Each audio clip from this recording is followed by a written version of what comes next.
Hello and welcome to a brand new episode of the Nerdpocalypse Podcast. I'm your host, Jay. I'm here with my co-host, Micah. Hello. All right, guys, we're back. Plenty to talk about this week, so let's get right into it. Micah, you watched Hustle on Netflix? This is the Adam Sandler movie. Yeah, man. Look, I am notorious for my hate for Adam Sandler, but that's because I don't think he's funny. When he's not trying to be funny, like, he's actually really good at what he does. He's actually a pretty good actor. Yeah, he is. And I like the movies that he's in where he's not like doing funny voices and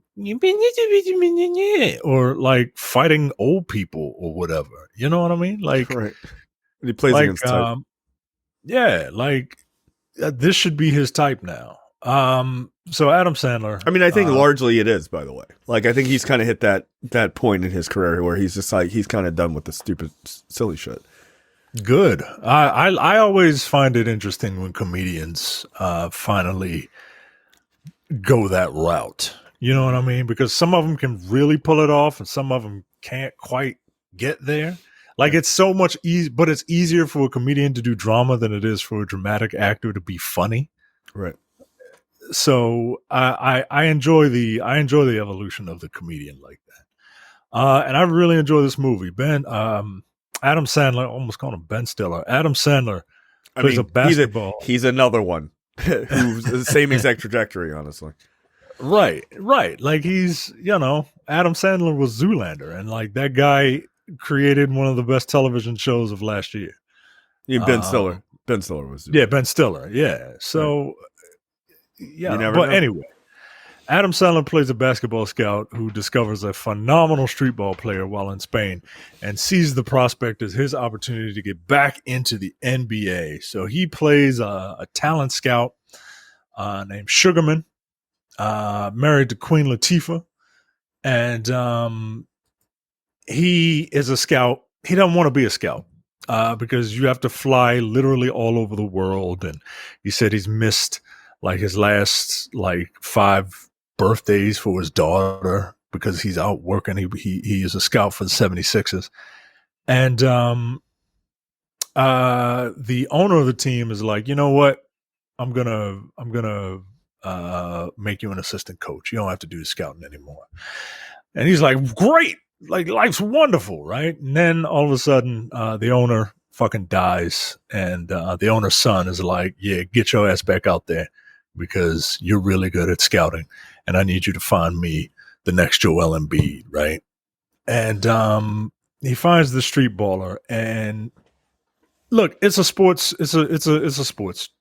movie, and you're a big fan of sports movies, right? Like, I actually am, yeah. Like, I am not a sports person, but I like sports movies. Yeah. Yeah, I told my wife that, and she was like, he is really weird. And I said, yep, he is. But this is right up your alley. Nailed it.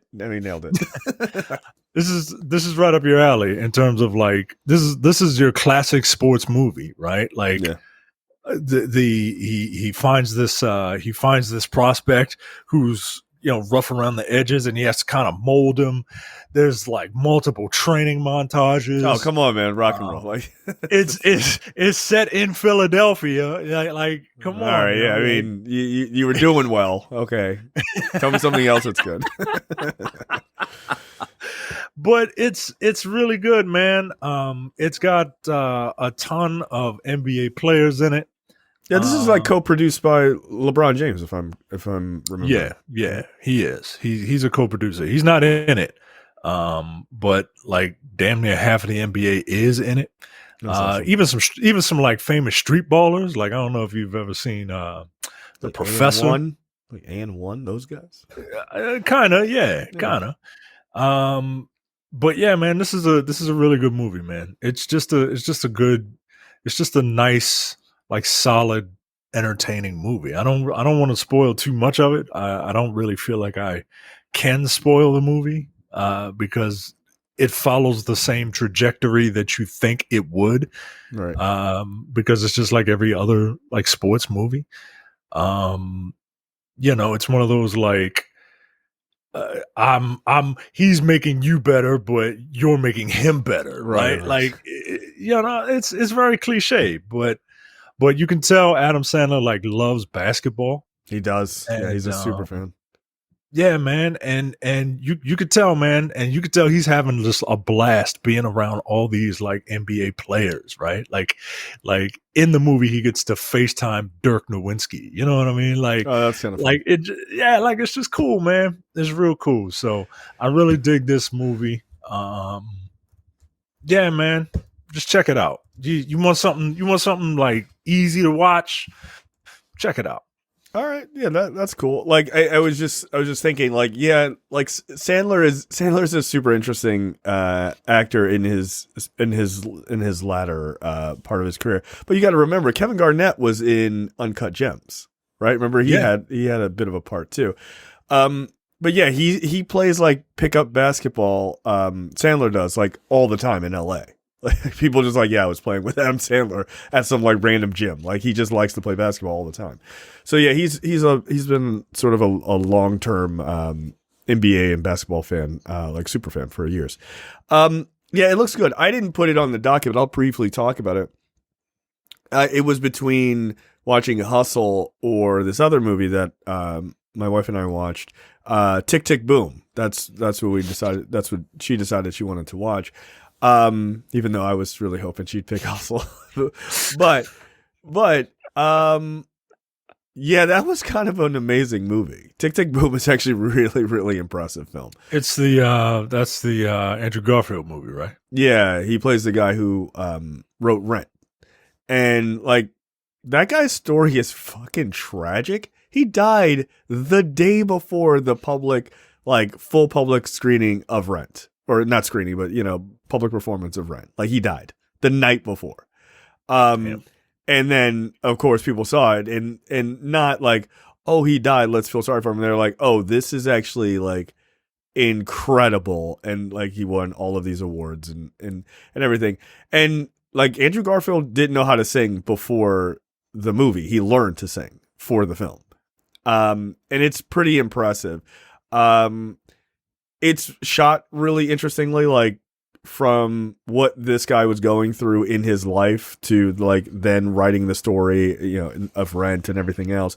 And it's sort of, mirroring like his thoughts on things and stuff like that. It was really fascinating. It's a hell of a performance by Garfield. Like Terrence said that he should have won the Oscar. He's not wrong.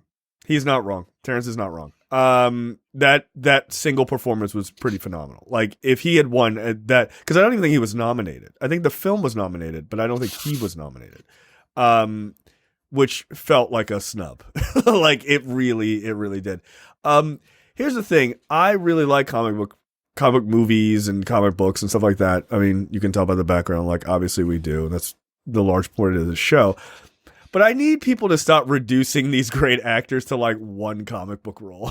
Like, Andrew Garfield is way more than Spider-Man, dude. Like that was the movie star Spider-Man, right? That was the movie star Spider-Man, right? Yeah, Spider-Man was singing in that. Like, nah, he's a really great actor, man. Like he might be one of the better ones of his generation. That's why some of these actors get embittered with comic book roles, right? Because like comic book fandom is so like nerd fandom is so like rabid that like Lawrence Fishburne once told a story of like I once heard a story on the radio a long time ago of the host was talking about his producer, and the producer for the radio show was like, he was trying to get Lawrence Fishburne on, and he had him on the phone, and the producer picked up and he was like, "Hello, Morpheus?" And Lawrence Fishburne was just like, "It's Mr. Fishburne." Because like, more than that. Don't fucking like, don't do that shit, yo. Like, that's obnoxious. It is, man. Don't just reduce these people to just one role. They're far more than that. Like, I remember seeing a story I thought was really kind of amazing. Someone had kind of taken two clips, and put them together because, like, chronologically in history, they obviously fit. And they had asked Emma Stone, they're like, "What's the nicest gift you've ever received from someone?" And she was like, someone hand built me a chair once, which I thought was really beautiful. And then it cuts to this clip of Andrew Garfield talking about how when he was on that movie where he played a Catholic priest in Japan, I can't remember, with Adam Driver. I can't remember the name of the movie. He learned because it's like based on a real person. He learned carpentry, and that's where he learned to make that chair. And he was like, yeah, I just on the set, I learned how to be a carpenter. And it was like, yeah, okay, clearly he's the guy who made Emma Stone that chair, because that's when they were dating, right? This is after Spider-Man.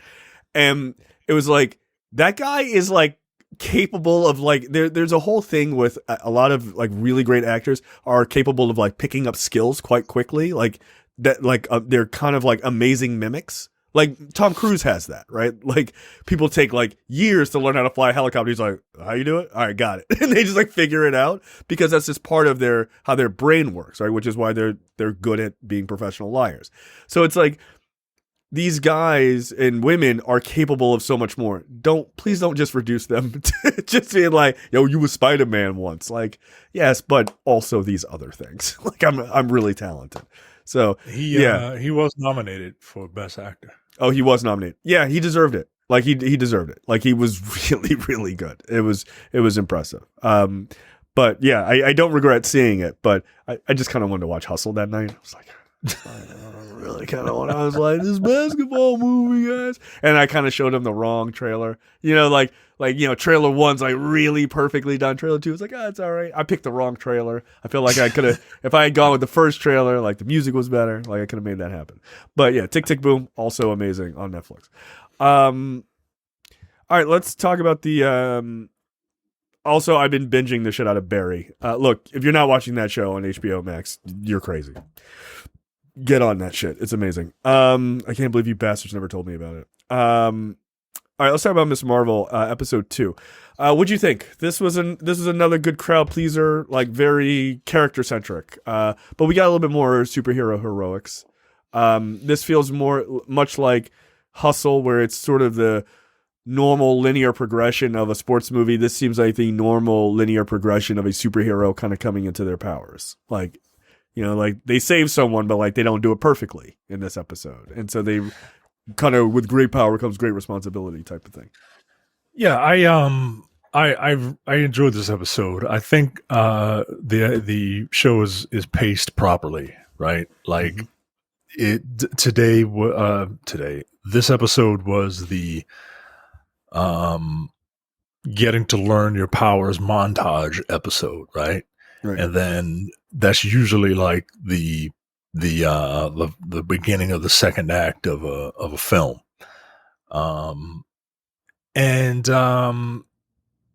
We got more character stuff, and the character moments are actually what makes this show good, in my opinion. I don't really care about the super heroics at this point.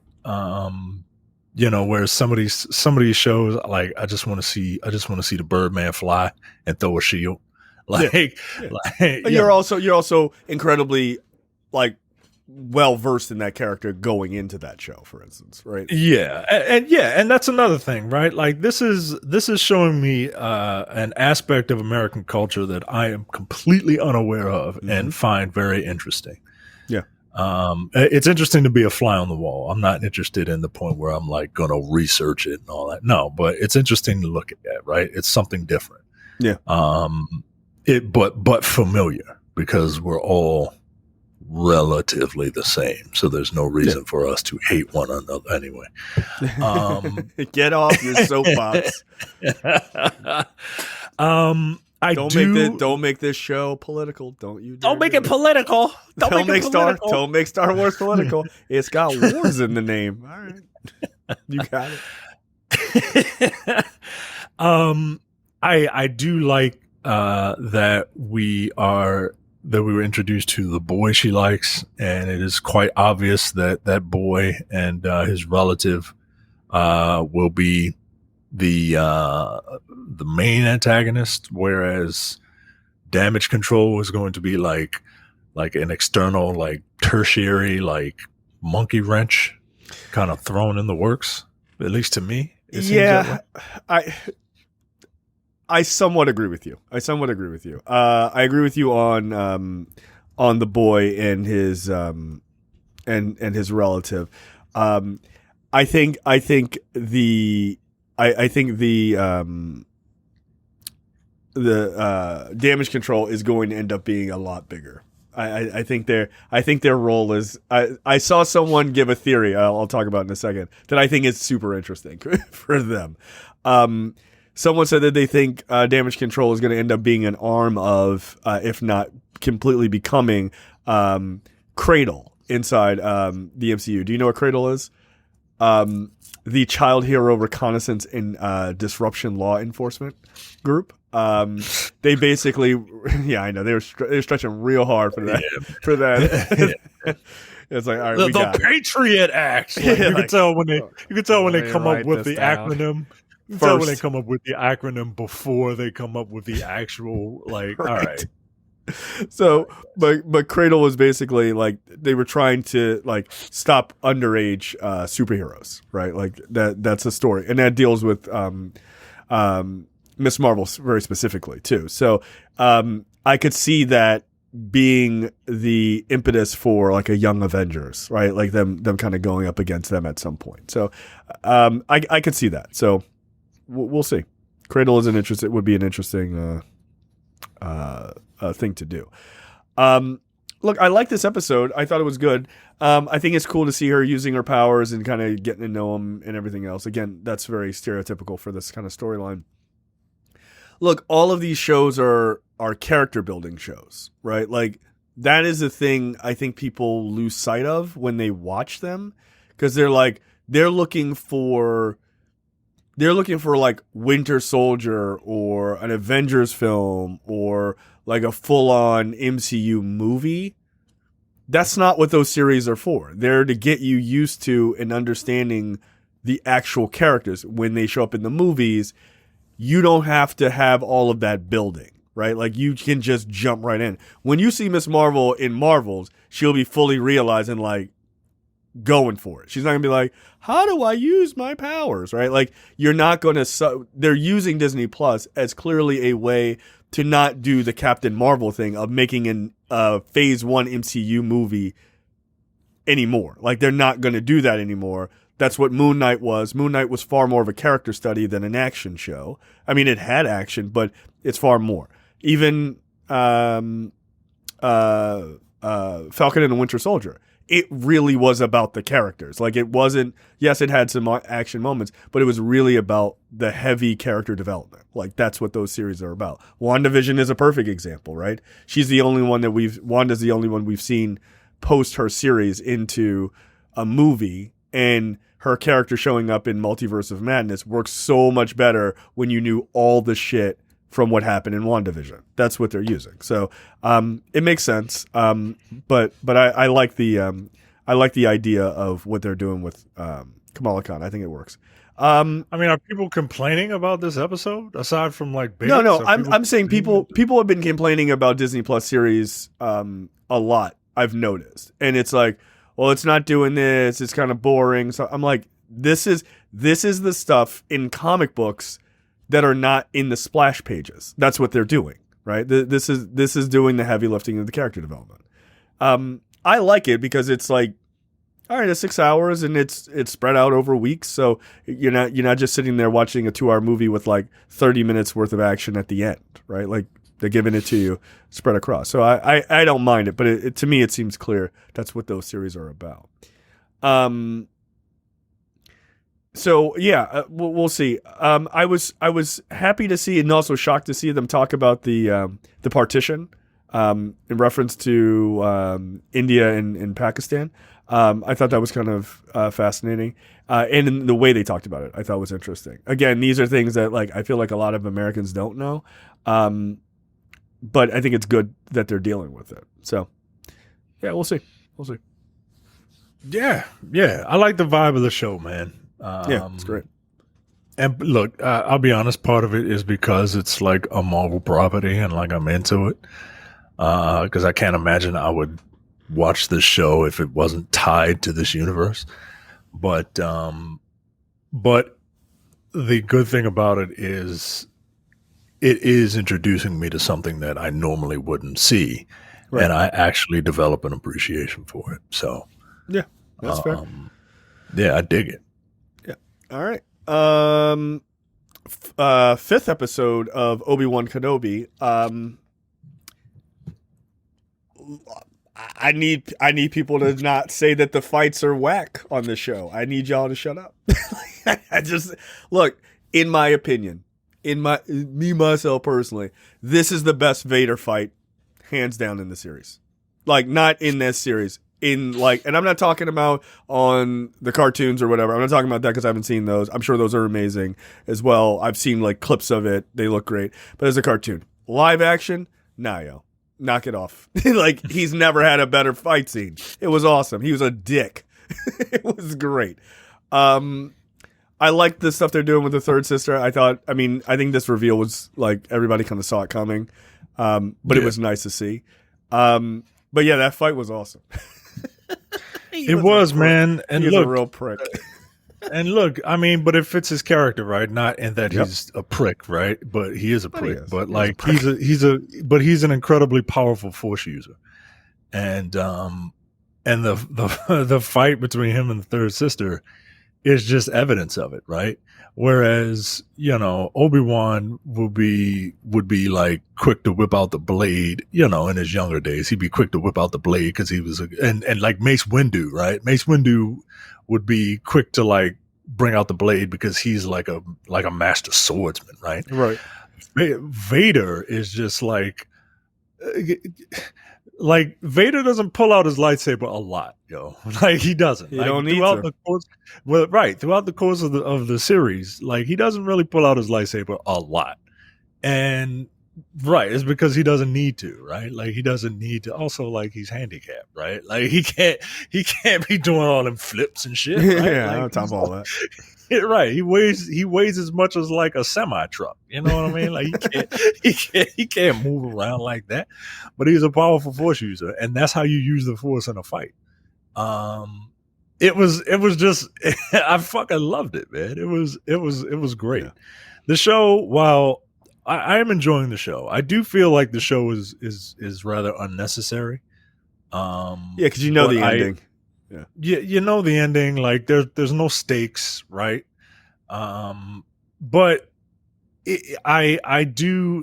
People who get stabbed with lightsabers just fucking come back, right? Like, there's no stakes, but I am having a good time with it. Like, I've seen some people and heard some people who are just like, my childhood, right? Like they're hyper offended by the existence of this series, and I'm not that. I'm having a good time with it, but just turn it off. Just turn it off. Just don't watch it. Yeah, just don't watch it. Doesn't hurt you. But yeah, man, it's fun. I actually want to see how it ends, like this particular story. Yeah. My guess is Obi-Wan and Leia are going to be A-okay. But don't want to divide the room here, but breaking news, they will be fine. Spoilers. But yeah, man, it's good. It's fun. I like what they're doing with the third sister as well. It's just nice. I don't know. I dig it. Yeah. Go ahead. No, go ahead. No, I was just gonna say, look, having Vader hold a small transport ship is like, no, you're not going anywhere. And then just like the idea of him just ripping part of the hull off. It's just like, get the fuck out of here. I was like, wow, he's being a real asshole. Like, why are you so mad, dog? Like, relax. Like, just take it easy. But then the idea of him not doing it again right after that, it seems kind of funny. Like, yeah, well, I mean, like they right there. Like, you're not that right. Distracted. You're not that distracted. Come on, you didn't see the other ship? Like, dog, it's right there. Just you don't even have to grab it. Your whole point is you just reach out. I got it. Gotcha, bitch. Like, relax. But what I did like is And I think they really showed why it wasn't just marketing about Hayden Christensen, right? Like, because he's not in the suit. Like, he's not. Like sometimes he is, sometimes he isn't. Apparently, for the fight scenes, he's not, and all this stuff. I don't know why people get hung up on that. They're like, he's not even in the suit for real. Well, James Earl Jones wasn't in the suit for real. Like, who gives a fuck? Who cares? Like, it's make believe, guys, and nobody gives a fuck, right? Wait, like, do you think Robert Downey Jr. is in the Iron Man suit in all the movies? Like, that's what you think? All right, behind the scenes? Even when he's in the suit, do you think he's actually in a suit? Right, Like, no, he's wearing like the pajamas.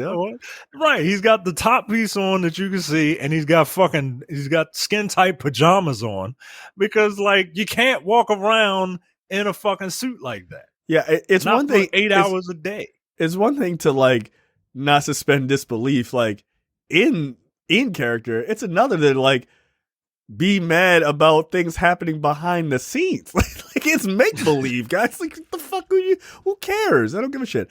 But the point of Hayden Christensen being like marketed as like he's back was the scenes we got in the flashback, which was so good, right? And they used him in the correct way, which is a duel between him and Obi-Wan, like practicing or whatever, and Obi-Wan trying to teach him this lesson that he failed on there, and he had still failed on in universe in modern times with the third sister. Was like that entire fight, like the reason why he didn't like pop his lightsaber just because one, it looked fucking cool, was that he was trying to prove to her like, I'm this fucking good, okay? Like, I'm not fucking around. Like, he was like, oh, you spend so much time trying to prove yourself. And yeah, and he was just like, yo, look how good I am at this shit. And that's all that was, is like, look, he literally stopped her lightsaber from spinning, which was maybe one of the most prickish things I've ever seen. It was like,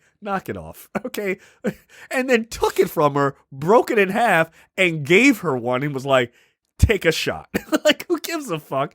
And just to prove, and barely broke a sweat when he was fighting her to begin with, right? Like, he was just proving to her how much better he was. He wasn't really trying. Like, if you go back and watch that fight, when she's like taking hard swings, he's like, no. Like, he looks annoyed. It's like, fine. He's just taking like broad sweeps. He's not even trying. But he was just trying to prove himself, like, this is how good I am, right? And it's kind of cool to watch that lesson to sort of be like played back to him and played to the audience. I thought that was just really cool. I would love to see in the finale when they're fighting each other, and they will, to see like another flashback of them fighting alongside each other in the Clone Wars. I think that would be really fucking cool. And like him being like, whatever lessons, or, teaching him like not to go too far or to hold back, and like, and whatever lesson he teaches Vader in that moment, Vader uses against him. Right. Like that would be like to get the best of him for a moment or something like that. Like that would actually be kind of a fun thing. But yeah, I think using the flashbacks was like really, really smartly done. I thought it was well written. So yeah. So yeah, I think this is the best episode so far. I don't think it's even arguable. Yeah, I really enjoyed this episode. Yeah, I'm going back and watching this fight. Like, it's so one-sided, because he's like, he's using the force. He's using the force to not even touch her. He's just like, I'm gonna move your hand up and I'm gonna move it out the way. Like, all right, what are you doing? Like, he was being such a dick. Like, when she first attacks him, he was just like, what? Like, you think I ain't see you coming? Like, girl, come on, knock it off. Like if it had commentary, it would have just been like, please stop. You're embarrassing yourself. Like, and she's just like, she putting all of it into it. And it's like, no, stop. Oh, does it spin? Knock that shit off. Go sit down. But it was dope. I liked it. And then also like him killing younglings, and it was like, oh, and now I'm gonna stab you. Like, oh, the flashback. I was like, that's fucking horrible. Thus bringing home the idea of how much of a piece of shit Vader really was in that moment of killing kids. Like, it was just a little horrible. But yeah, I think people forget that, yo. Like he's a child murderer, yo. Like episode 3, he murdered a bunch of children, yo. Like a lot of them, like a whole lot of them. Like, come on, man. Like, but it was done in such a way that like, I wasn't scared of that guy. You know what I mean? Like, right. It was just done in a weird way. I think it was because it was so sudden. Like, you're still trying to get over the shock of the heel turn. Whereas, like in the show, Vader is scary because we know he is Vader. Right. And we see it, right? Like we see him literally drag his former friend through fucking dirt and fire.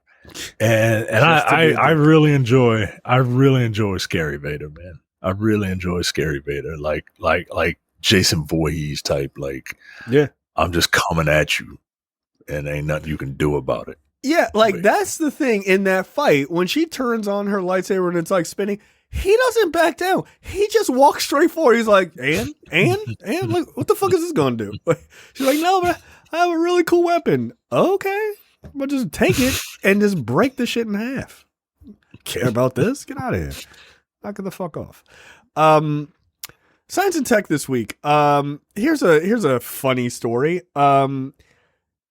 Apparently, and I've seen this movie now half a dozen times, I guess. Frozen. Have you seen Frozen before?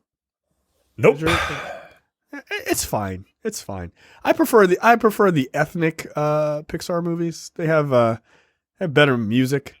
Yeah, I mean, I hate to sound like a racist, but like I don't give a fuck, yo. Like I don't give a fuck about these two little white. Let it go. Yeah, like that's some white woman shit, yo. You got problems? Don't worry about it. Just let it go. Like, whatever.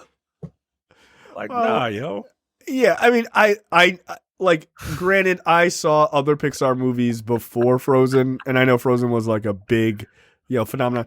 And like, I get it. Like, I've seen it. It's a good movie, but like, boy, does it not, like, it just doesn't have the style of like a Moana. It doesn't have the style of like Encanto and stuff like. It just doesn't. Like, it suffers from being incredibly white for me, right? But here's an interesting thing though. So there is something called the Dyatlov Pass incident, which 9 Soviet trekkers died in the northern Ural Mountains in 1959 on this, like, they were doing this trek of like 200-mile trek in wintertime in Russia in this mountain range. That sounds like the worst idea. But they all died, right? And people didn't know like what happened to them exactly, but there were many theories as like, was it an avalanche or like, other things. But apparently somebody did research using the snow algorithm from Frozen. And they use it to map an avalanche in these mountains to verify that, yes, in fact, that is how they died. They use the snow technology they use in Frozen is actually pretty impressive. Like, it looks very real, and like how the snow falls and making sure it falls like realistically, realistic looking stuff like that. Yeah, so they actually use that. The National Geographic engineers recently relied on the animation codes that Disney used in the Oscar award-winning blockbuster Frozen to prove a long-standing theory that an avalanche resulted in the death of the 9 hikers. Like showing like what would happen to human bodies if like this avalanche hit them, and like why their bones were broken in a certain way and everything else. So yeah, they actually used the technology to figure this out. So they solved this cold case from 1959 using the Let It Go algorithm, which is just kind of amazing. But yeah, it's kind of cool. I like stuff twisted, like that. Bit twisted. I like. It's like the reenactments in that show 1,000 Ways to Die. Yeah, and I like stuff like that because it's kind of cool. Yeah, seeing how people died. Yeah, it's a bit dark, but yeah, there you go. All right, let's talk about topics. There you go. Frozen linked to death. Yes, Frozen killed 9 people in 1959. A lot of people don't know that. That's what the title of this article should be. Frozen has been linked to death. Speaking of something that might be linked, you know what? I'm not going to say that. This movie might be okay.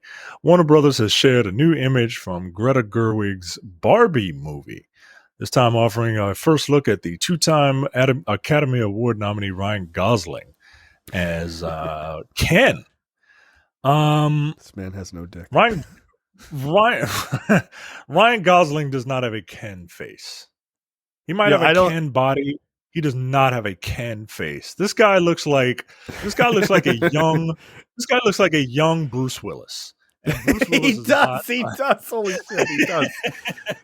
Yo, now I can't unsee Bruce Willis as Ken in a Barbie movie in like 1985.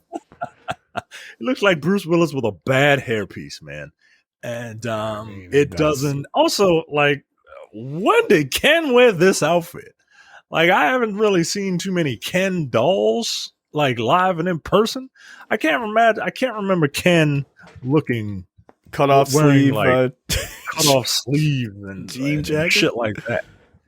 Yeah, well, also you're a hater. Also, like, yeah, you remember those people who tried to like be the real life Barbie and Ken? Oh, the plastic surgery. Yeah, and like just Google Ken doll, and in the images you will see these two lunatics who use way too much plastic surgery to try and look like that's yeah, they're Asian, right? And then they're not Asian. Oh no, they're Latin. They're Latin. Are we allowed to say things about this? I don't care. These motherfuckers look hideous. They look hideous. They need fucking mental help, dude. Holy shit. Jesus Christ. And I don't even believe in that. Wow. Why are you doing that to yourself? Ugh, oh my God. What the fuck? That is nightmare fuel, dude. This guy has 72 surgeries to look like that. Yo, get your money back. Get your money back. He spent $750,000. Holy shit. Wow. So, but like, at least I don't know what I'm expecting from this. Like, because like he doesn't. I think it's the hair that's really throwing me off. That's what's throwing you off. In Ryan Gosling's Ken doll image. No, that's what's bothering you. That's what's bothering these other people. Well, I mean, like, yeah, he looks like a young Bruce Willis. Yeah, that fucking does, yo. He fucking does.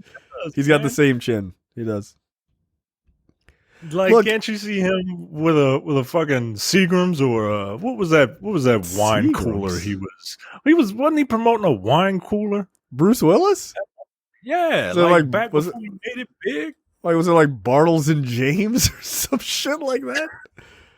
I swear he was in like wine cooler commercials. Oh shit, yeah, he was. Yeah, it was Seagram's. It was Seagram's Gold. Seagram's Golden Wine Cooler. Oh shit, there he is. Yo, he died. Wow. Yeah. I want a Bruce Willis biopic starring Ryan Gosling. Like, that's what I kind of want. Like that. I would much rather watch that than the Barbie movie. But look, the Barbie movie's not for me, right? It's not for me. And that's okay. There's talk that what they're trying to do is they're trying to like subvert the genre, subvert like expectations on this, and like actually have it be about something like of course, quite interesting. Yeah, it's not going to be about just some vapid people who get whatever they want, who get a dream house and a dream car, right? Like, it's got to be. It'll probably be something like, you know, everyone thinks Barbie has it all, but she really doesn't, or she's like, hey, I had to work hard to get the shit that I want. You know what I mean? Like, it'll probably be something like that. Right. So we shall see. All right, that's cool, man. Like, you got it. Yikes. Next up. Bruce Willis. He does. He looks like Bruce Willis. He does. I accidentally, my brain trying to save me, man. I accidentally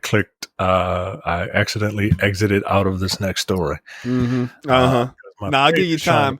Here, I'll do it a little dance or whatever. I'll give you time so you can bring it up. I don't want to have any dead air. You ready? You're ready?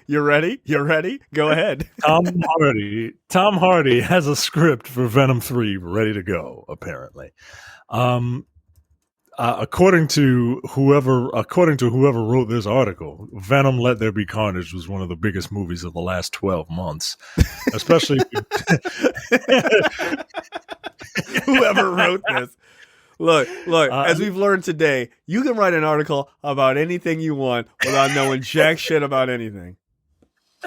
A better villain than Killmonger. Shut up. Stupid ass Black Adam article. Get out of here. Venom Let There Be Carnage was one of the biggest movies of the last 12 months, especially if you don't count movies that feature Doctor Strange or Pete Maverick Mitchell. So it was hardly a surprise when Sony announced back in April that it was greenlighting a third movie about Eddie Brock and his slimy, toothy, man-eating buddy Venom. We still don't know anything about the third movie, especially since Spider-Man No Way Home just spun a big multiverse twist from the end of Carnage into a joke. That was the right choice, of course. But we do now know that Venom star Tom Hardy and writer Kelly Marcel have some idea because they've just finished a draft of the Venom 3 script. Look, I'm not surprised that this is happening. Mm-hmm. I don't. People are. This is only like fueling the speculation that like Null is going to be in a movie soon, and I just there's no way they do Null in the Sony universe. There's no way. That makes no sense. I don't get it, man. I don't get why you people like these movies. I get why you saw the first movie. Right, I get why you people saw the first movie. I don't get, but I don't know why you keep watching them. I even kind of get why you saw the second one because Carnage was in the second one, right? Like, I'll give it to Sony. They did play this correctly because if they put out a turd in the wind with Venom and Carnage in the first movie, no, you'd have been in a world of trouble. Then I don't think a second movie would have happened. But yeah, okay, all right. I'm very curious as to where you go from here. So one of the characters movie without fucking Spider-Man in it, I don't know.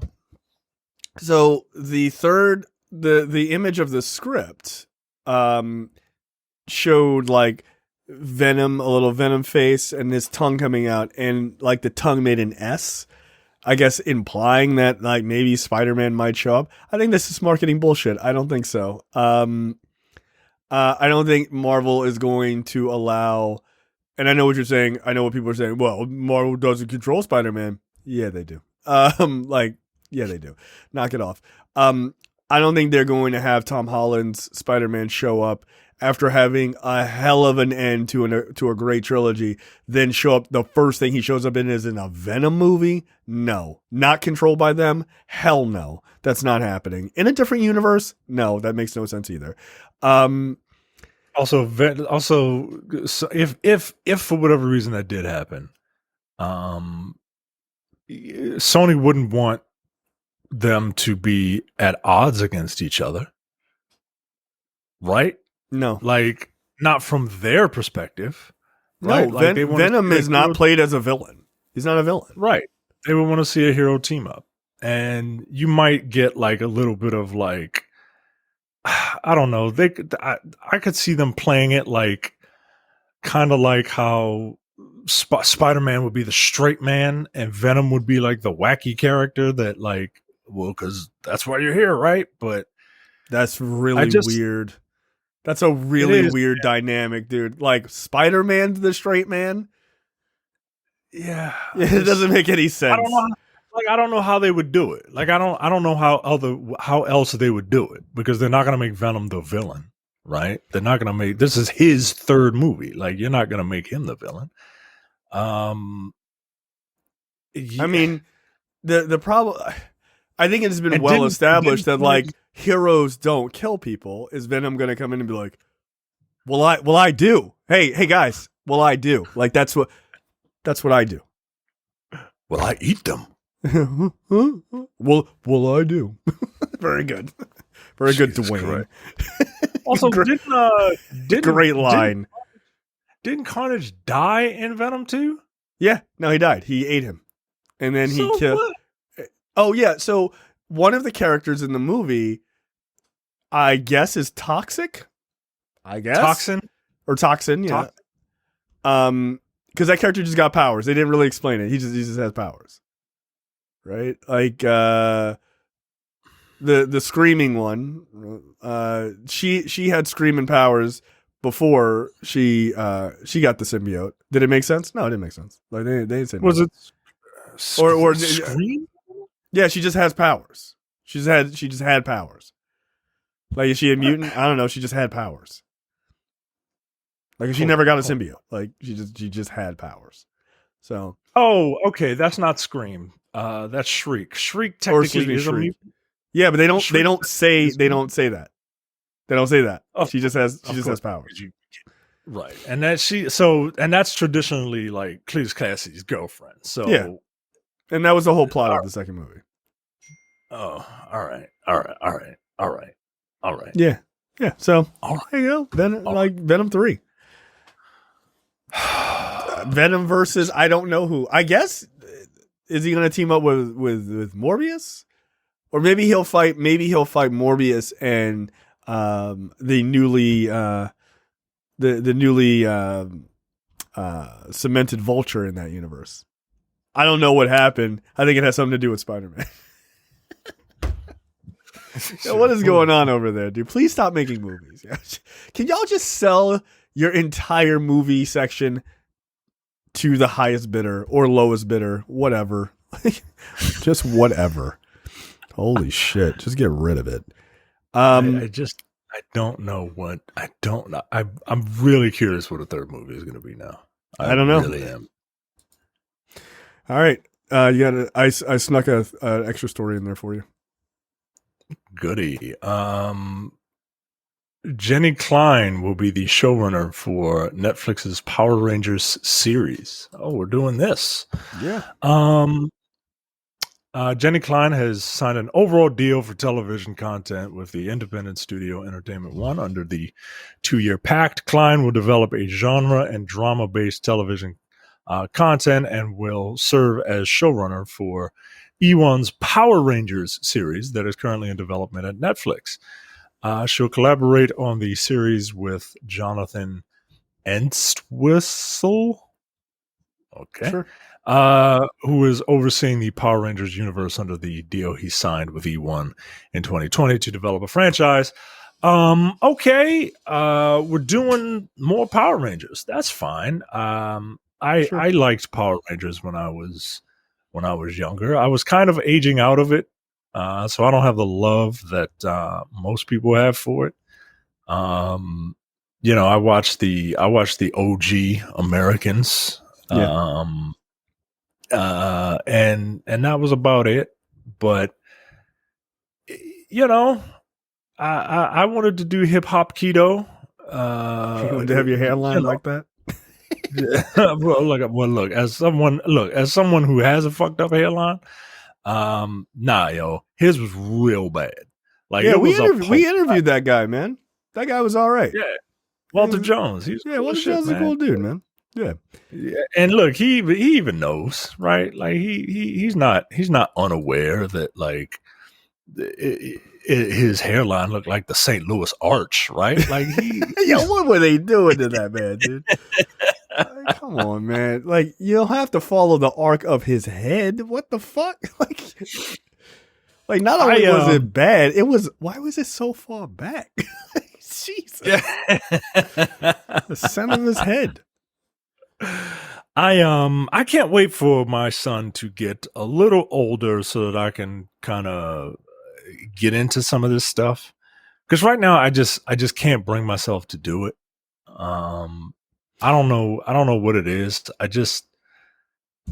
You won't be super into it by the time it comes around for him either. Like it'll just be like, all right, that's cool. Like he gonna show you something, you'll be like, okay, like. And you're probably right. Yeah, that's just how it works, right? You'll find common ground on some stuff, of course. I hope so, because right now it's fucking Daniel Tiger and PJ Mask, and I'm like, yo, this Daniel Tiger is getting on my goddamn nerves, man.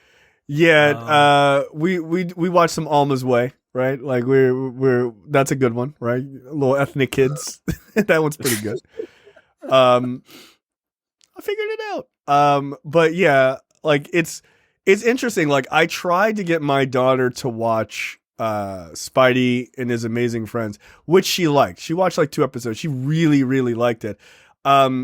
Then my wife introduced me to this. My wife is an early education person, and she introduced me to this whole theory of like having kids watch shows like that at an early age with like villains is probably not a good idea, because the villains and the heroes get mentioned in equal time.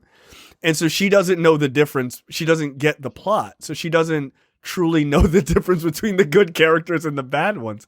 And like she watched one of the episodes of Spidey and His Amazing Friends, and she kept like talking about Rhino. Like she like really liked Rhino. It's like my son does, yo. All he does is talk about fucking Rhino. Yeah, and it's like it's because they don't know the difference between the heroes and the bad guys. They're not mature enough to understand them yet. And my wife told me that. I was like, okay, we're gonna go ahead and put this show back on the shelf. They just don't understand, right? And so like the Rhino's like, hey, I'm gonna knock these things down and stuff. And she's like, yeah, that's cool. I'm like, no, that's not cool. Like, don't. You're supposed to. Like, you're supposed to listen to Peter and Miles and Gwen. Like, they're the hero. She's like, yeah. This Rhino guy, I like his style. He likes to wreck shit. And I'm like, yeah, all right, he likes to break shit. Yeah, and I'm like, nope. Nah, you too hyperactive for that shit. Like, yo, we going back to Daniel Tiger and all this. Like, that's why if you look at shows for kids like their age, they don't have real villains, right? Like, they don't have any bad guys. The conflict is like understanding. Like, how do I figure things out? So, yeah, we've gone back to Alma's Way. Like, she was like, I like Goblin. I was like, all right, no, Green Goblin is not a hero. Like, he's not. He's not. But I like the little bit I did see of that. Like, that's actually a really cool Spider-Man show. Like, it's like he teamed up with like Black Panther, like fighting Dr. Octopus in a museum and shit. I was like, this is cool. Like, I was into it, but I was like, nah, you're not ready for this. Like, it's fine. It's fine. You'll get out of it when you watch it 25 fucking times. Yeah. Which is we had to switch it up, man. Like, I can't keep watching the same shit over and over again. I can't keep watching episode 9 of Daniel Tiger over and over and over again. Which one is that? We've seen all of them. I've seen all of them. It's the strawberry, something about the strawberry enchanted gardens. Yeah. Shit. Yep. Mm-hmm. Yeah, we've seen that. Yeah, it's a new brother. I'm like, all right. I got it. We got it. Right. I know we're going down a Daniel Tiger rabbit hole, but I got to tell you, yo, I can't stand the Owl. The Owl gets on my fucking nerves, yo. He really does. Why are you so mad? Why are you so mad? I don't like the Owl. The Owl's a punk bitch, and and the black girl with the white mother, yo, stop calling people toots. All right, you're a child. Don't call. Hey, toots. Yo, you're a child. You're not a flapper girl from the 20s. All right, get the fuck out of here. All right, fucking toots. Hilarious. Shut the fuck up. And Owl, the Owl, grow a pair. Punk bitch. Marvel's developing a Wonder Man series with Destin Daniel Cretton and Andrew Guest. So Destin Daniel Cretton directed Shang-Chi, a little movie that you may have heard of. Maybe. And he's teaming up he's teaming up with the writer from Brooklyn Nine-Nine and Community to create a Wonder Man series. This is fascinating. Okay. I mean, Wonder Man he's been around for a minute. Look, I think it was Ken who posted something on Facebook, and he was like, if you wait long enough, you too can get your own D-list villain television series or hero television series. Right. Does this well run dry? Like, are we going too far down the rabbit hole, or do you think there's room for all of these people, or should we just kind of stay with the mainstream? So no, I don't think you should just stay with the mainstream. I think that's what Disney or excuse me, that's the mistake like DC did with their like animated shit. Like only deal with Batman, right? Like if you only deal with like the top 3 or 4 characters, like it gets pretty boring pretty fast. It all depends on what the reason why I said this is interesting is like it depends on what you do with Wonder Man, right? Like Wonder Man has been around for a long time and he's been kind of all over the place, right? He has ties to Wanda and Vision, as this article goes into. Like he's got some really weird, like where he shows up in things. It'll be interesting to see which way they go. I have no idea. Okay, like I'm not mad at it. It'll be interesting to see what they do. But they clearly have a plan. And I'd have to do some more reading up on Wonder Man, but my guess is Wonder Man is going to be used, if anything, like used, enjoyed for a moment, destroyed and broken into parts across the universe for other things. That's always kind of been his thing, is like, you know, his powers show up, you know, connected to other people and stuff like that. That's my guess, is they're leading to something and they need him there to get to that, you know, ultimate issue. But I don't know. Like Wonder Man is an odd choice. So who knows? Well, if you want your man to be a Wonder Man, you can support us by going to manscaped.com and entering the code THOSENERDS. Manscaped is the best in men's below-the-waist grooming. Their products are precision-engineered tools for your balls. Their performance package is the ultimate in men's hygiene. Over 4 million men worldwide have trusted Manscaped, and we have an exclusive offer for you. 20% off and free worldwide shipping when you use the code THOSENERDS at checkout. Look, man, one of Wonder Man's powers is that he has a wonderful set of balls. It's a true story. If you would like... If you would like your man to have a wonderful set of balls, go to manscaped.com and use the code THOSENERDS. There you go. Speaking of balls, Chris Evans. Chris Evans is a very interesting guy because he's one of these actors who is now forever tied and forever known as a character in like we talked about earlier, like just tied to this comic book character of Captain America, that requires him to just, he has to have a certain status as a person now, because he kind of carries that role with him forever, right? That's how people just look at him now, right? As sort of this like moral barometer. And it's cool because like he's not acting. This is who he really is. In reference to the same-sex kiss that's happening in the movie Lightyear that comes out this weekend, you know, there were people saying, "Oh, you know, we can't have this, and you know, this should be taken out." And then they put it back in. Some of the Middle Eastern countries, of course, they banned the movie because of homosexuality, because you know, a kiss is scary between two women, apparently. And asked by Reuters about it, Evan says, the real truth is those people are idiots.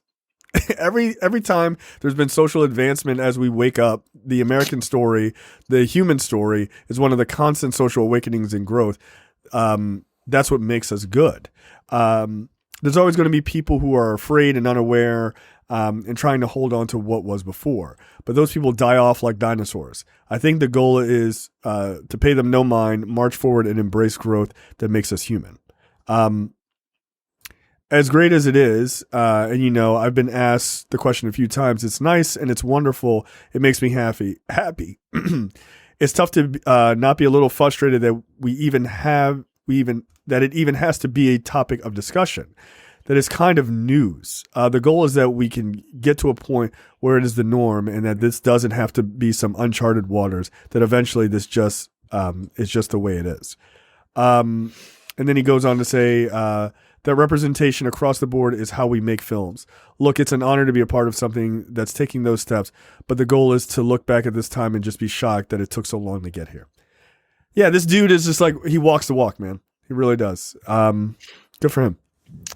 If you, listeners, if you listen closely, somewhere in California, panties have just hit the floor. I'm not saying who. I'm not saying Tiara's name, but I'm saying somewhere in California, panties have hit the floor. Yeah, that's man. They cast the right guy to be Captain America. They did, and you know, it always tickles me when people think Captain, you know, when dummies, right, think Captain America is like Captain Conservative, right? Like, hardly. No, Captain America stands for what Captain America's ideals are, what American ideals should be in the grand scheme, not this America first, right? Not this like America first shit, right? Like it's and yeah, man, it's nice to see people not pull the Republicans by shoes too mentality, right? Like this dude has never been afraid to tell you what he thinks. That's why I've always liked him. Like, I mean, look, they're banning this movie in Saudi Arabia, United Arab Emirates, and Kuwait, and he's just like, who gives a fuck? Fuck him. Like, fuck him. Who cares? Like, yeah, yo, that's the way you do this. Like, people tell you shouldn't say this.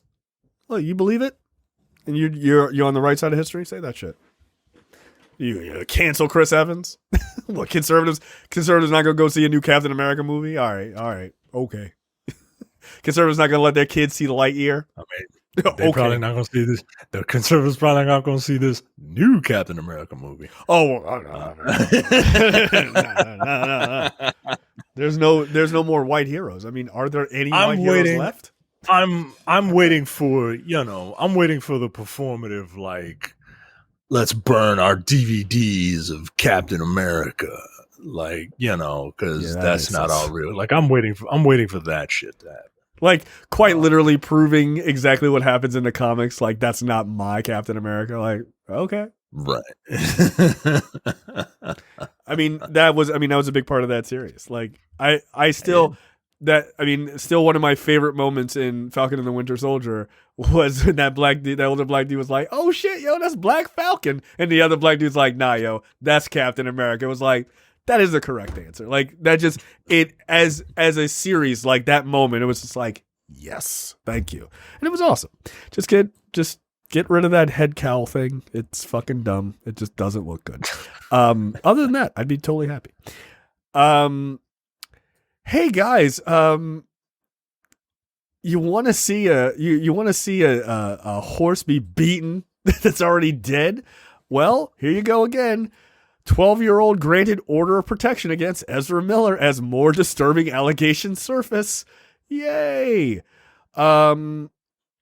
It's alleged that on February 2nd, this 12-year-old who is non-binary and their mother, I believe, We're spending time with Miller when the mother mentioned traveling with, quote, her tribe of people. That led to an outburst from the actor who accused her of cultural appropriation before claiming that the board game they were playing, Parcheesi, has Rastafarian roots. When the neighbor, who was half black, asked what he was talking about, Ezra exploded and started screaming directly into my face, quote unquote. They said, "You don't even know what the fuck you're talking about. What did you say to me? What did you say to me?" Then they opened their jacket. They had this like big Sherpa jacket, and they opened it to one side of the jacket, and you could see a gun. And they said, "Talking like that will get you in some really serious situation." They pulled out a gun in an argument about Parcheesi. Then at one point, they asked, "Do you want to drink my blood? Do you?" Yeah. So there. Okay. So we're still making this movie. We're still releasing this movie in theaters. Come on, yeah. We're still releasing this movie in theaters. Come on, yo. Like at what point does like you need to make money like overshadow your need to like be decent? Like you can't. Are you in the red light district? What is going on with your screen? Oh, I have a basketball game on, and like, there's a commercial right now. Oh, all right. Like, yo, I don't know what the hell is happening. It's really weird. It's like there's a an Apple light commercial on right now. Oh, okay. Spatial Yeah. audio earbuds. Oh, okay. Right got now. it. Yeah, that's annoying. So. It's like, what the fuck is going on? Yeah, go ahead. I'm sorry. Yeah, look, man, I understand, right? WB, like you gotta make money, right? And you probably put a whole lot of money into this. I get it. But yeah, like how we were talking about this on the before we started. How are you gonna market this Flash movie? I don't know. Do you just continue to hold it and wait this and kind of ride this thing out and hopefully this person gets the help they need or gets put away or other things? I just don't know. Like how do you market this movie? Look, I think you market the movie? I think it's a fish or cut bait situation. I think you cut bait. I think you just say, listen, this is too much. This is too much. We have to let you go. This is too much. I'm sorry. I just don't. I don't see a backlash. I really don't. I don't. I just don't see a backlash. There's talk. It doesn't seem to be substantiated yet, but there's talk that WB is cutting Amber Heard scenes from Aquaman 2. Okay, like just cut bait, man. It's not worth it. It's just not worth it. And again, you're going to get to the point where people are going to start protesting your movie. Yeah, man. Like, because the first thing people are going to do when the first trailer comes up, the first thing people are going to do is going to bring all this stuff up. And somebody's keeping a list of all this stuff. I wouldn't be surprised if people are screenshotting like texts and shit or tweets or whatever. Yep. Just so that the minute that this trailer comes up, some site will have an article with a list of all of these heinous acts that this person has done. And quite honestly, it's kind of screwed up for all the other actors involved in this. Everyone who's worked on this movie, like, I understand they worked hard, but like, yo, you can't in good conscience try to make money off of this person. You can't. Like, just put it on HBO Max. Just eat the loss. Because at least you can get people who want to see it and be like, all right, that was cool, whatever. But you don't got to do the marketing on it. You don't have to do none of the marketing. You just be like, yo, the Flash is out on Wednesday. Like, don't worry about it. See it or don't see it. Like I would have a super limited marketing on that. I would be like, The Flash is coming to HBO Max this Wednesday, and like, that's it. Like, send a tweet out. That's it, dude. I wouldn't even say who was starring. I'd be like, don't worry about it. Like, it's just wild, man. I'm just curious as to, this is supposed to come out June 23rd of 2023. Oh, that's a year from now. That's a year. What is going to happen between now and then? So they're writing it out. Like, that's the thing, right? They're just writing it out. It's a bad move. All right. You can write it out all you want, man. But somebody, like, people got long memories when it comes to stuff like this, man. Oh, yeah. Petty shit? Petty shit? Like, where they're just going to throw your company on fire? No, they got memory for years on this.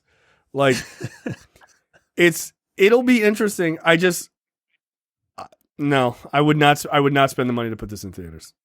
I wouldn't. It feels like a bad idea. And look, I get it. Or if you're going to, spend the money and reshoot those scenes with a new actor. Spend the money and just be like, nope. Like, oh, it's going to cost us a lot of money. Then it just costs you a lot of money. It's either that or put it on HBO Max, whichever. Like, lose money that way, right? Ticket sales and what have you, or lose money by putting it in theaters and then people not seeing it. I mean, we didn't talk about it last week, but like, WB got duped into, slightly duped into thinking that the Snyder Cut was going to be a huge, like, financial boom for them. It wasn't, right? Then Sony got screwed thinking that Morbius was somehow popular because of some, like, memes. They got duped. They put that shit back in the theater. It made $85,000. That's the most old people shit ever. Like, they don't get it. That's the most out of touch people. That's the most out of touch thing. Yep. I've ever seen from a company, to just be like, well, people are really talking about us. What? They must really be into this. Like, nah, yo, they're making fun of you, man. But it's literally living by the old adage: any publicity is good publicity. But it isn't. Like, that's not true. Like, that's ridiculous. Right. Like, you know what's not good publicity? Ezra Miller grooms child, kidnaps them, and brandishes a weapon. And, like, that ain't good publicity, guys. Yeah, it's not. Well, they're talking about it. Like, all right. Yeah. And that is the key difference between companies like Marvel Studios and Sony and Warner Brothers. Like, Kevin Feige isn't going to re-release a movie because they didn't realize the memes were making fun of their hero. Like, that's not going to happen. They'd be like, yeah, they're shitting on our movie. Like, yeah, let's not re-release it. Sony's like, they're talking about us. No one's talking about us otherwise. Oh, it made $85,000. They didn't re-release Thor: The Dark World. You're right. A lot of people are tweeting about it. Yeah, they're calling it a piece of shit. Like, yeah, you fucking moron. Amazing. This next story is, I almost forgot about this. I am so fascinated as to what this is even going to be. Joker 2, the sequel to the Todd Phillips, the wildly successful Todd Phillips film. I didn't realize it cracked $1 billion, which is crazy. That was starring Joaquin Phoenix. The sequel is thinking of, they're trying to get Lady Gaga to be in the sequel as Harley Quinn, and the second one is a musical. I mean, I'm not even mad about it. Like, I'm not like, that's stupid, because the people involved are all super fucking talented. I mean, look, Lady Gaga is a good actress, it turns out, like, quite good. Joaquin Phoenix is obviously a tremendous actor. She can sing her ass off, and Joaquin Phoenix learned to sing when he played Johnny Cash in Walk the Line. So, like, it's not like they couldn't do it. It's just such a bizarre idea. I'm, like, actually really fascinated on how they're going to do this. Like, what are your thoughts on this? I still haven't seen Joker. Yeah. So I'm coming at this completely ignorant, but I kind of get the vibe of it.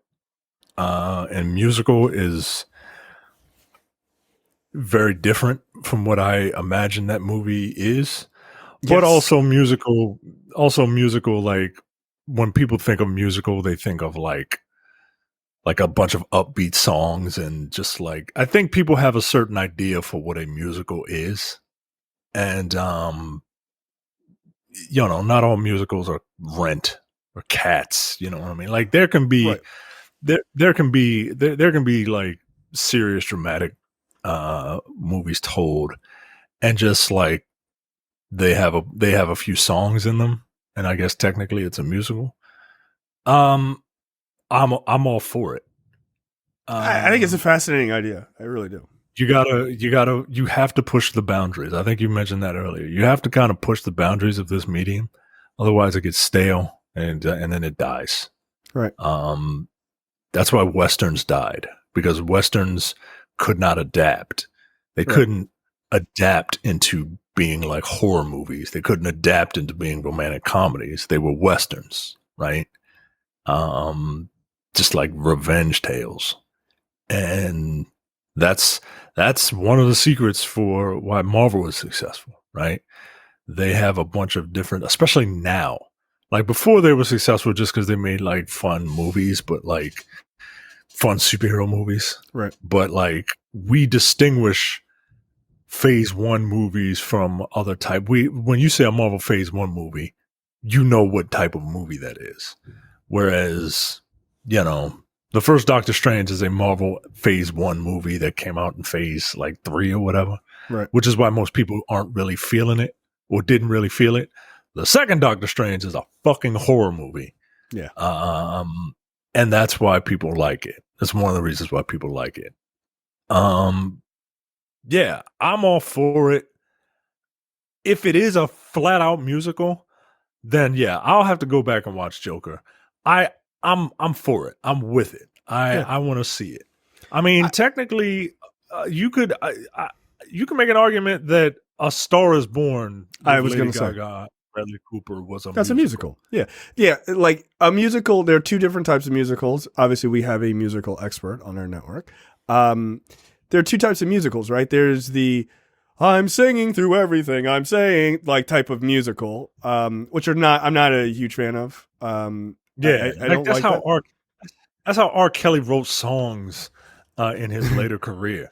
Like he's just, I'm just telling a story, but I'm telling it like this, and I'm fooling you into thinking that I'm singing, but I'm actually just talking weird. Like, fuck, no.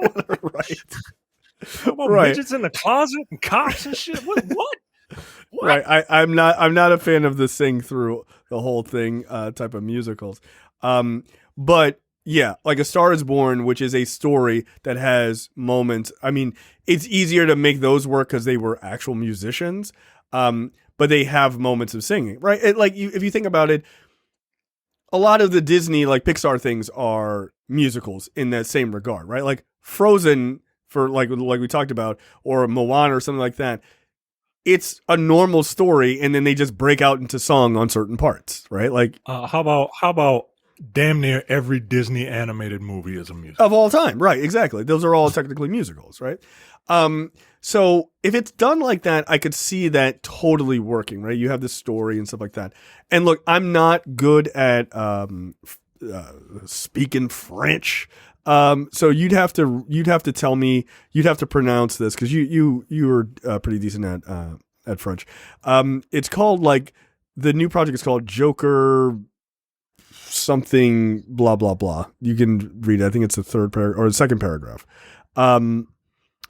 which is referencing a medical term for a identical or similar mental disorder that affects two or more individuals, usually members of the same family. Which would make sense if you're talking about the Joker and Harley Quinn, right? Like this idea of them being affected by this sort of same mental illness. Yeah, it essentially translates to like the folly of two people. Okay. That description makes sense given what these words are. Right. Okay. Look, I think it's a good idea. I think it's cool. I think it's interesting. I'm off. And look, if you're gonna make it a musical, I mean, you might as well cast a woman that can sing. Like she can sing her ass off, dude. Lady Gaga is a tremendous. She has a tremendous voice. She does. So yeah, and she can act, right? Like you're not just picking somebody who can look the part and can sing. She can act her ass off too, man. Look, A Star Is Born is probably one of my favorite films over the last number of years, man. That's a good ass movie. Like it's a really good movie. Like one. My wife dragged me to that movie, and damn near kicking and screaming, and I fucking loved it. It was super good. I remember the first person who told me, like, yo, you got to see this was Terrence. He was like, yo, A Star Is Born is amazing. I was like, nigga, shut up. Like, get out of here. And he was like, nah, yo, for real. It's really good. And I watched it. I was like, like, what? Why am I, what? What's happening? What is the salty discharge? Like, what's happening to my face? Why am I crying? But like, Bradley Cooper's performance was amazing. He directed that shit. He kicked ass in the director's chair in that movie, man. Both of them put in a hell of a performance. Absolutely amazing. So, look, if that's the way they're going, I think it's interesting. I'm gonna need people to not draw automatic conclusions about who this is inspiring or not inspiring, like they did with the first Joker, and just actually see the movie. Look.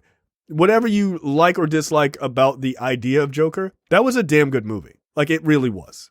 It was. You could say, well, you prefer the more traditional Joker story, whatever. That's fine. These are just interpretations. I don't give a shit about that. And it's an Elseworld story, basically. So who cares? But it's a damn good movie. It's a well done film. And the performance, Joaquin Phoenix's performance is really, really good. So, okay. All right. It's interesting, man. That's an interesting take on a sequel. I look forward to seeing what they do. I really do. All right. What the fuck brought to you by JTD this week? Go to the nerdpocalypse.com/premium for $5 a month, $50 for the full year. You get access to all of the premium slate of podcasts, including the airing of grievances, No Time to Bleed, The Men with the Golden Tongues, Upstage Conversation. Maybe one day in the future we'll talk about this Joker sequel. You never know. And 4 episodes of the Look Forward Political Podcast. WTF, brought to you by JTD. My story: pest control company will pay you $2,000 to let release 100 cockroaches into your home. Yo, $2,000 is not a lot of money, guys. I can go to work for a couple of weeks and not have to have roaches in my house. Nah, yo, because people are just like, you just get them cleaned up. Like, nah, yo, they breed and then you're fucked. No, fuck that. Yeah, yo. A pest control company in this state, there's your hint, is offering to pay homeowners $2,000 if they agree to release 100 cockroaches into their households so it can test a new extermination technique. Test it on your own fucking building. How about that? Yeah, yo. How about you go to fucking headquarters and test it there? Going to my house? No, Get that's nasty. Here. That's nasty. Mississippi. That's a Mississippi. Yeah, come on, yeah. Like every bad thing can happen in Mississippi. All right, I know. That's fair. That's fair. Florida. It's Florida. Okay, come on. All right, come on, yo. Every stupid thing can't happen in Florida. I know it's the stupidest state in the union, but you're very close. You're in the right. Alabama. Is it Alabama? It's Alabama. No, it's not Alabama. Yeah, he ain't gonna put his own state on there. He gonna put them on blast. It's North Carolina. Come on, North. Yo, y'all supposed to be getting it together up there. Yo, come on, man, knock that shit off. Nah, yo, they take their shirt off and swing it like a helicopter. They ain't. All right, that's fair. That's fair. That's fair. That's still one of the greatest songs of all time. So, no. If you live in the continental United States and you want to make a quick couple grand, go to the pest Informer website and sign up for their ongoing experimental program. The pest control company is looking to test new cockroach extermination techniques in real life conditions and wants to release 100 roaches in people's homes so we can try to exterminate them all for 30 days? No. The deal requires written approval of the homeowner to have 100 cockroaches released on their property and to have the entire experiment filmed by technicians. No. What happens if the experimental pest control technique is not as effective as Pest Informer hopes it is? Well, if the cockroaches knock your fucking house down. If roaches are still present in your home after the agreed upon 30 days, the company will still pay you $2,000 and will employ tried and true extermination techniques to ensure that your home is roach free. So no matter what, you get the $2,000. And if you just have more roaches in your home, then they're just going to clean up the mess that they made. Nah. Mm-mm. No, I'm not buying it. I'm not buying that. No. Mm-mm. Get out of here, which is nonsense. Why don't you let us put roaches in your house? No, nigga, get the fuck out of here. Your house. Put it in your house. All you people employed by Pest Informer have homes. Put it in your house. Nah, that feels like this feels like a bad idea. Like, no, I'm not doing that at all. Where's my story? Apparently an elephant had it out for this woman. Which, you know what? Oh, I heard about that. Did you hear about the story? Yeah, I heard like some elephant like put a hit out on someone. Yeah, Elephant's Revenge Act. Elephant kills woman, returns after hours to trample on her corpse, then attacks and destroys her home. It's like John Wick elephants and shit. Yeah, it was just like, nah, like you killed my dog. Like I could destroy your whole family. The woman was taken to a hospital in critical condition where she was declared dead after getting trampled by an elephant.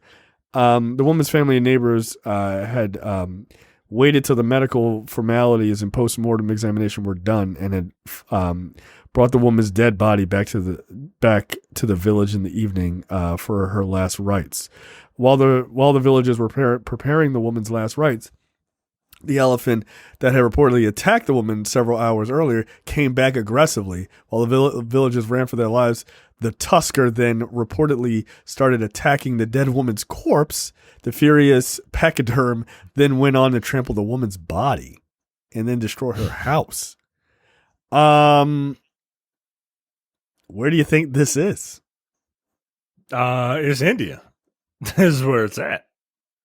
Yeah, that is correct. No, don't fuck with elephants, man. Like, elephants are fucking terrifying. Like, they're not babar, motherfucker. They will kill you. I don't know what this woman did to this elephant, but she did something fucked up. Like, she had to have, she had to fuck with that elephant, That elephant, elephants don't forget.